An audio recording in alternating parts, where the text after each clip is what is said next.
Assalamualaikum warahmatullahi wabarakatuh. Perkenalkan, nama aku Ina Rosya Indah, dipanggil Ine. Aku kuliah di Bina Sarana Informatika Ciputat.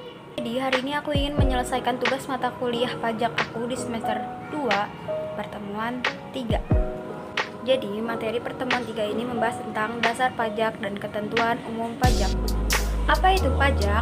Jadi, dalam Undang-Undang Nomor 28 Tahun 2007 tentang Ketentuan Umum dan Tata Cara Perpajakan atau KUP, pajak adalah kontribusi wajib kepada negara yang terutang oleh orang pribadi atau badan yang bersifat memaksa berdasarkan undang-undang. Sistem perpajakan diatur dalam undang-undang dengan tujuan yaitu untuk meningkatkan efisiensi pemungutan pajak. Maksudnya yaitu agar orang-orang lebih mudah untuk membayar pajak. Tujuan yang kedua yaitu untuk meningkatkan pelayanan bagi masyarakat, dan yang terakhir yaitu kepastian hukum bagi keadilan masyarakat. Sistem pemungutan pajak di Indonesia ada 3, yaitu yang pertama, self-assessment. Apa itu self-assessment? Self-assessment merupakan mekanisme pemenuhan kewajiban perpajakan yang menuntut wajib pajak untuk menghitung, membayar, dan melaporkan pajak terutang sesuai dengan ketentuan. Dengan kata lain, lebih cenderung menitik beratkan pada peranan wajib pajak pada pemungutan pajak. Yang kedua, ada Official Assessment System. Apa itu Official Assessment System? Official Assessment System adalah suatu sistem pemungutan yang memberi wewenang kepada pemerintah untuk menentukan besarnya pajak yang terutang oleh wajib pajak. Yang ketiga ada Withholding System. Apa itu Withholding System? Withholding System adalah suatu sistem pemungutan pajak yang memberi wewenang kepada pihak ketiga untuk menentukan besarnya pajak yang terutang oleh wajib pajak.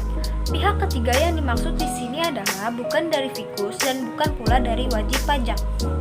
Apa perbedaan masa pajak dengan tahun pajak? Menurut aku, kalau tahun pajak itu jangka waktu yang diberikan atau sesuai dengan ketentuan yang ada di kalender, yaitu 12 bulan. Sedangkan masa pajak yaitu waktu yang diberikan kepada wajib pajak untuk melapor pajak dengan ketentuan biasanya 1 bulan atau lebih. Jadi materi berikutnya mengenal 5 jenis surat ketetapan pajak. Yang pertama ada NPWP atau nomor pokok wajib pajak. Maksudnya adalah kartu orang pribadi untuk membayar pajak, atau lebih tepatnya orang yang sudah mempunyai penghasilan. Jika orang yang sudah mempunyai penghasilan tapi tidak membuat NPWP, maka dikenai hukuman kurungan minimal 6 bulan penjara atau maksimal 6 tahun kurungan. Yang kedua ada SPT atau surat pemberitahuan. Maksudnya adalah surat yang digunakan untuk melaporkan pajak yang telah dibayar.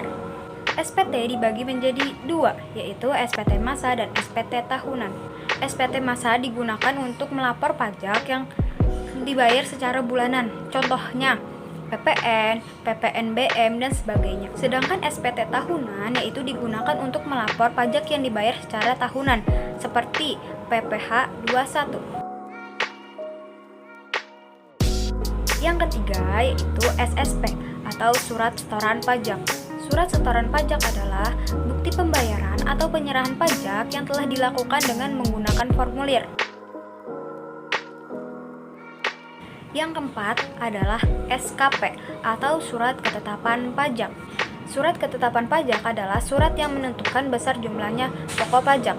Biasanya diterbitkan dalam jangka waktu 5 tahun setelah terutangnya pajak atau masa berakhirnya pajak. Yang kelima adalah STP atau surat tagihan pajak. STP adalah surat tagihan atau sanksi administrasi berupa bunga atau denda yang berfungsi sebagai koreksi pajak terutang, sarana, dan mengenakan sanksi kepada wajib pajak.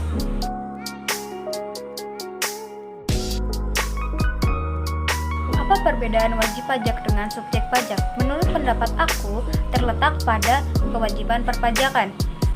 Kalau wajib pajak sudah memiliki kewajiban dalam perpajakan, sedangkan subjek pajak masih bersifat potensial untuk dikenakan pajak.